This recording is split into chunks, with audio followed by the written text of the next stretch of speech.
Bonjour à toutes et à tous, aujourd'hui on se retrouve pour une nouvelle vidéo. Cette fois-ci je vais vous parler un petit peu de voitures électriques, notamment en hiver. Pourquoi? Parce que tout simplement j'ai été prendre une voiture pour aller voir la famille, les fêtes de fin d'année, et j'ai fait pas mal de kilomètres. Donc je suis descendu dans le Limousin, puis après le Luxembourg, pour venir sur Paris, là où j'habite actuellement. Voilà, donc déjà pour commencer, sur toute cette partie-là, je vais vous le dire, c'est la semaine quand je suis en train de terminer là, c'est la semaine du 1er janvier. Et je pense que tout le monde l'a vu sur une bonne partie de la France, qui n'a pas fait très très chaud sur cette période, même froid à certains endroits. Voilà. Donc tout simplement, je suis parti de Paris, il faisait à peu près 0 degré, jusqu'à arriver du côté de Limoges, où j'avais toujours à peu près la même température jusqu'au bout, c'est-à-dire à peu près l'arrivée vers Guéret. Il faut connaître un peu la France, mais voilà, c'est un endroit où on commence à avoir un petit peu de montagne et tout. Et après, on a Limoges, et à cet endroit-là, la température a enfin monté. Bon, bref, toute cette période-là, j'avais donc du -1, -2 degrés, 0 degré. Voilà. Une fois arrivé à Limoges, il faisait un peu plus doux.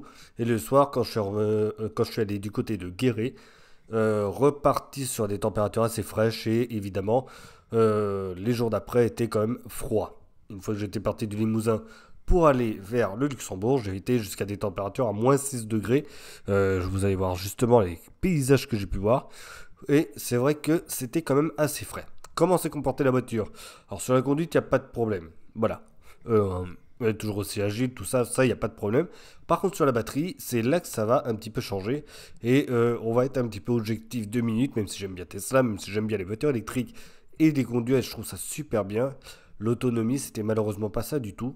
Et là, j'ai eu une grosse différence entre l'été où ça se conduit tranquillement, ça charge très vite, à l'hiver où ça se conduit facilement, mais ça charge très mal. Voilà.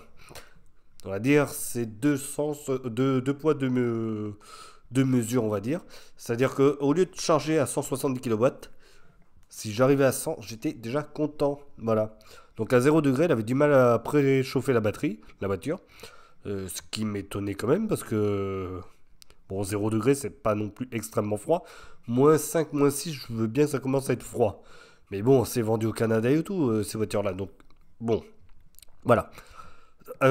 Sinon, mis à part ça, j'avais donc ce problème de batterie qui a été tout le long du voyage. C'est-à-dire que ça se décharge assez vite, donc on n'a plus 300 ou 350 km sur l'autoroute, mais bien 200 en roulant à 130 avec le chauffage normalement allumé, la radio, et sans faire trop attention non plus. Voilà. Donc c'est vrai que ça commence à être très limite. C'est-à-dire que très souvent on se retrouve à faire presque toutes les heures, heure et demie, une pause recharge qui en plus de ça n'est pas très très rapide. Voilà. Donc vous inquiétez pas pour les photos, c'est bien quelqu'un d'autre que moi qui l'a pris pendant la conduite. Je vous le dis, hein, donc on prend pas le téléphone au volant. Bon, bref, c'était vraiment compliqué, on va dire, de ce côté-là. Et les recharges à petite vitesse, j'en ai même fait une à froid. Pourquoi? Tout simplement parce que j'avais besoin de charger la voiture pour l'après-midi pour aller voir de la famille du côté du Luxembourg. Il faisait -3 degrés. J'ai chargé à peu près 28 kW au niveau de la puissance de recharge. Voilà, sur une bande 150. Après, un peu vraiment eu le temps de chauffer parce qu'il y avait 8 km à faire et tout. Donc, elle avait commencé à vouloir préchauffer un peu la voiture. Mais mis à part ça, ça ne suffisait pas et je suis resté plus une heure et quart, je pense, pour aller charger la voiture avec une vitesse qui était arrivée finalement à peu près 40 kW au maximum en crête. Donc c'était vraiment très très peu. Très très peu. Donc c'est pour ça que j'ai mis autant de temps. Sur les recharges rapides sur autoroute, avec la prise en charge justement du préchauffage de la batterie, j'avais quand même aussi du mal à aller au-delà des 100 kW. J'ai une seule fois réussi à faire du 150. Je me suis dit, alléluia, c'est bon. Mais en fait, c'est vite reparti à 100 directement. Il faisait beaucoup trop froid pour ça. Et en fait, ça a été ça tout le long du chemin, finalement. Alors, j'ai fait 2000 km, hein, donc c'est comme possible. Il ne faut pas vous inquiéter non plus. Mais en parlant toujours de voiture électrique sur la chaîne, je voulais quand même en parler parce que, malgré tout, il y a un énorme gap entre ce qui est annoncé en WLTP pour la Tesla, donc plus de 500 km, version propulsion évidemment. Donc, c'est-à-dire à peu près petite vitesse 70 km/h et 200 km sur l'autoroute, enfin 250 si vraiment on veut être à peu près juste. il y a un cap qui est quand même très très important de 50%. C'est énorme déjà, c'est énorme.